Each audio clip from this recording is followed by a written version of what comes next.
The one observation I have is that coming from civil society and sometimes working a lot with civil society and government, it's very easy to forget that it's actually entrepreneurs like these people who are moving far ahead and in that sense forcing government and civil society to catch up with what private sector is doing, and all for a social purpose, as can be seen from the companies here.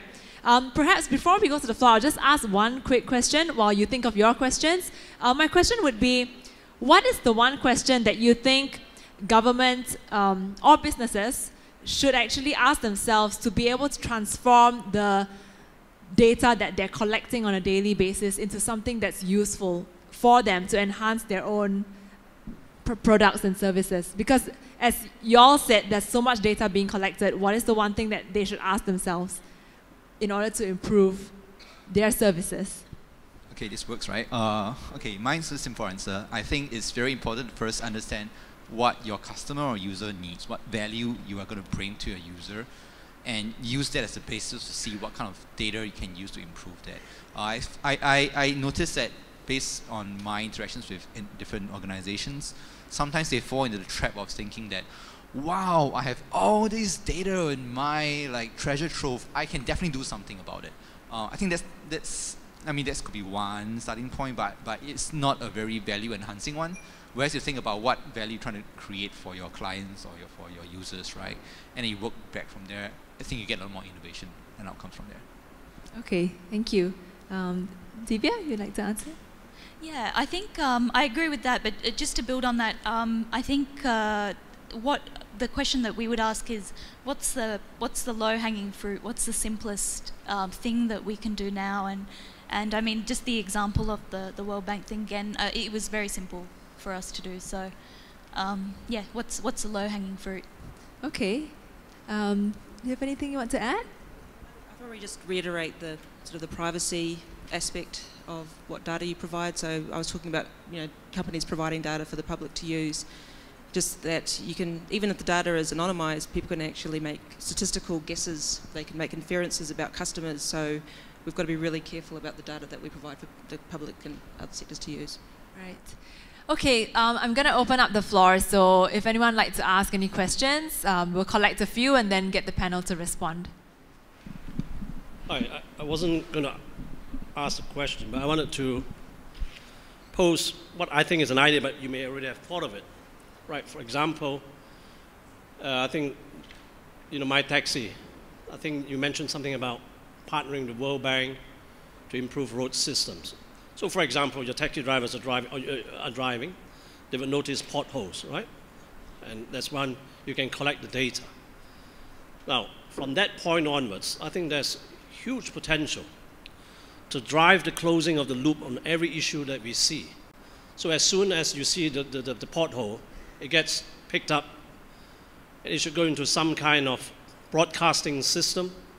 It can set up an auction immediately for contractors to deal with it, and it could happen within hours. And the one who wins the bid gets to do it. He's got to do it by a timeline, and then that will be followed through by an audit as to how he did it and the results published. Now, if you think about these kind of thing, it triggers forces that would change behavior, both in the public sector, in terms of the speed of response, because now they would have pacing competition, not from discreetly organized private sector actors, but by the force, is coming from anywhere, anytime. Some opportunities now become wide open, right? So roads get repaired immediately, and so on and so forth. I mean, if you take that as a general proposition, you would think about many other things. Thank you. Thank you, Harold. Any other contributions? If you don't have questions, you could add on comments the way the gentleman here did. Kyril? Yeah, I've got a question for open data for Google that will be useful. For the US, you have a work... Can you put the mic higher, please? Yeah. Hello? Yeah, okay. Can you hear me? Okay. So this is a question for Google. So for Google US, you have a partnership with I think it's called the clearinghouse for chilling effects. Would you be, okay, for those of you who are not familiar, in Google, in US, they have a law called the DMCA, which is a takedown notice.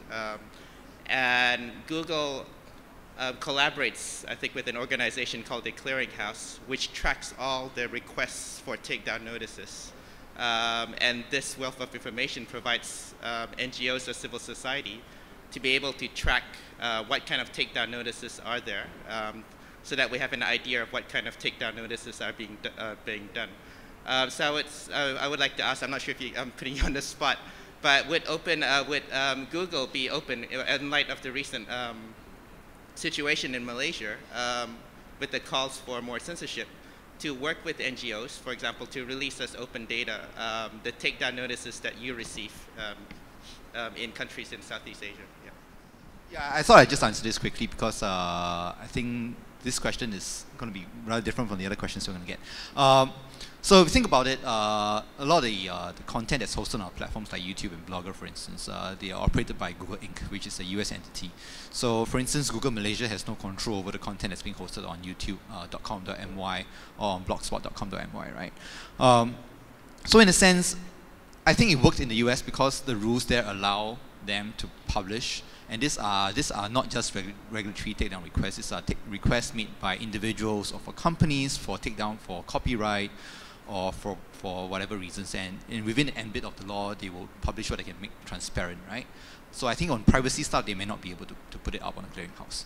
So in this case, it's really much an issue of whether you can convince governments in Southeast Asia to be more transparent in their requests to companies like Google.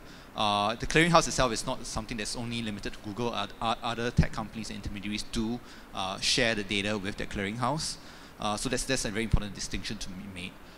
But what we can share actually is more of a more aggregated level. Now, if you go to the transparency report, which we publish every 6 months, you're able to see how many requests, say for instance, the Malaysian government has submitted to Google Inc. for either takedown based on court orders, administrative orders, or based on police orders, right?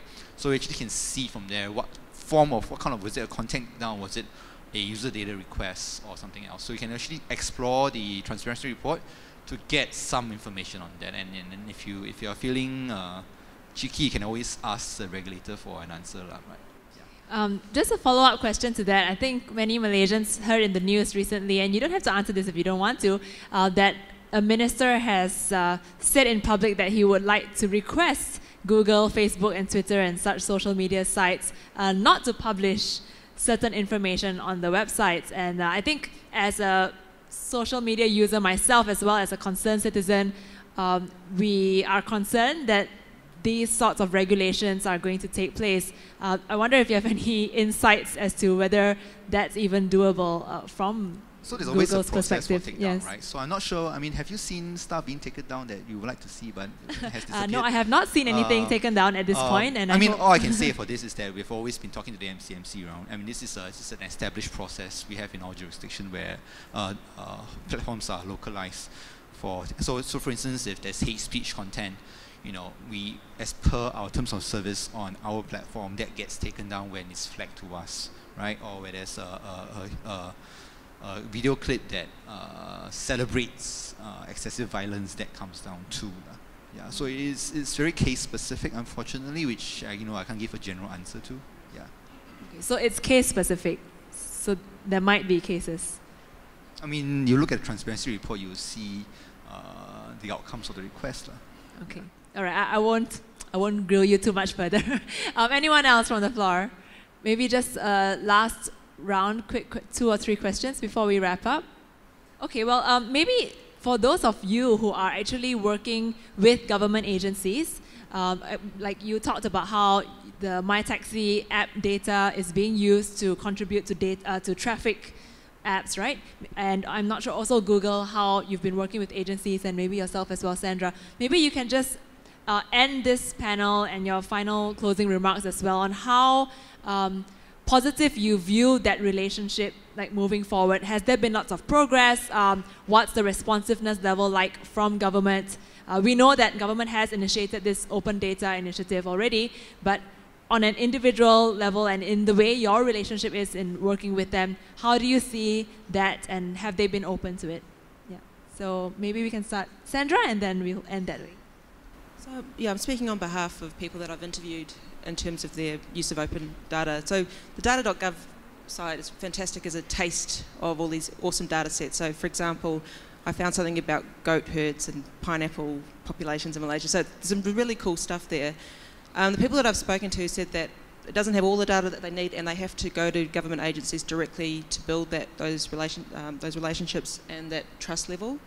In some cases, we've had businesses who find it easier to scrape directly from the government website. So, for example, on the agriculture website, they've got live data on commodities. So if someone wanted to develop an app on a price watch app on supermarkets, they could actually scrape live data from the farmer website. So some people are trying to develop those relationships directly. But I think, the fact that the agencies are opening up their data sets is a huge step in terms of, the trust that's involved and giving the public to use that data, because, I mean, the sense of ownership and the responsibility of a data set and giving that to a third party is a huge step. Okay, thank you. Deepa? Yeah, we've had very good experiences with government, particularly for that project. And I think we've seen a kind of drive towards data-based policy making as well, at least in transportation, and the trend towards thinking about like a smart city as well. So I'm sure that's going to continue as we move along. I think generally agencies and government bodies are excited about the value of data-driven innovation, but if you think about it, I don't think any one country has gotten the magic formula and got it all right. So basically, the competition is still out there. And I think try the part. I mean, importance of open data is one thing, and so it's also part to just make sure that they are able to think about how they can help companies, and in this case, Malaysian companies, to make use of data in different ways. Be it through capability development stuff, or just allowing companies to be able to experiment a bit more with the data they have, and take a more risk-based, harm-based approach to look at how data should be used. I think that'll be interesting to look at. Well, thank you very much. Can you please join me in thanking our final panel today, who've really been very enlightening, very encouraging for us in civil society, because it means that we can also develop certain apps to work with government. So thank you very much. We can take our seats, and I'd like to invite Dr. Loy from Transparency International, and the both of us will just do a little bit of a summary of what we've been through today, and then we will call it a day. Well, ladies and gentlemen, first and foremost, of course, on behalf of GIAT, we'd like to express our sincere thanks for your presence and being a good audience to stay until this length. Yeah? Please give yourself an applause. Thank you. Now, although the open data, if you realize that it's an idea that has recently gained a lot of momentum, gains political relevancy, and its potential and its implication for governance, which is what we were talking this morning about, transparency and accountability as well for the open data. And it is now starting to articulate not only among the civil society, CSO and NGO, but also now the government have taken a big step with their own big data as well. This morning we were asked, do we want Malaysia, the government, to join OGP, the Open Government Partnership? There's a question been thrown. Yet, Dato' Jasmine has also mentioned that based on the Open Data Barometer, Malaysia scored 41, number 41. Why we did so poor? Why? One of the possible reasons that we scored 41 is because we have not fully implemented the freedom of information. And now, of course, we hear from Cynthia, who mentioned about freedom of information. It's a take that we, as a Malaysian, are we ready for this freedom of information when only 2 states, that is Selangor and Penang, have actually have this enactment. But again, based on this, for this freedom of information, how far has it reached to all of those who seek information from that act? Well, you also have probably realized that today, open data is a very important and also an exciting tool to use. And not forgetting, Carol has also shared with you how this network graphic mapping bring out a very important information. Yeah, and it is all there. It's supposed to be a public information data, but from that search, we realized that it tells us more than just on the surface of who owns what and who have what. Yeah, with this, yes, Tricia, what do you have to say? In your folders, we've actually got a set of policy recommendations that's titled Open Data and Open Government. The coalition GIAT is going to send these policy recommendations to several ministers in government who we think are interested in promoting even more transparency. And I'm just going to read out some of the 5 principles and recommendations that we think needs to be carried out. So the coalition will submit that number 1, open data and licensing for open data barometer categories for innovation, social policy, and accountability. We will say that government data should be made in an open data format as well as under open licensing terms that place very few restrictions on what anyone can do with the data. Number 2, government information that are not threats to national security should be available by default. Number 3, budgets of all government agencies, federal, state, and local, including ministries, should not only be made available online, but in open data formats. There should be legislation to ensure that expenses of certain amounts be published on a regular basis for all government agencies.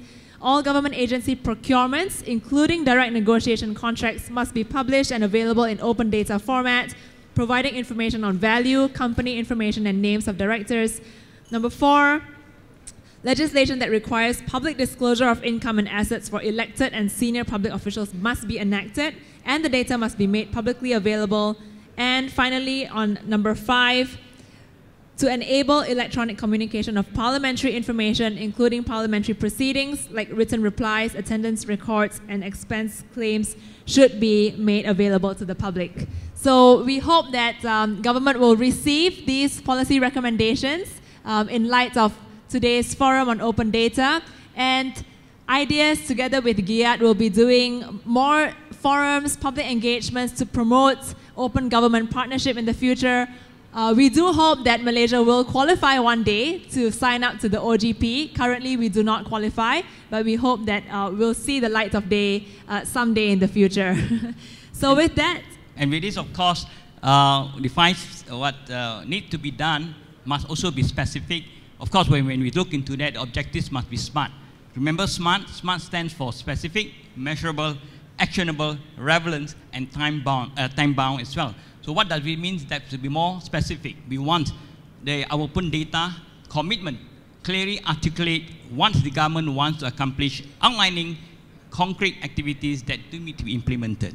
Measurable, we want our open data commitment benchmarked through the use of measurable target and milestone.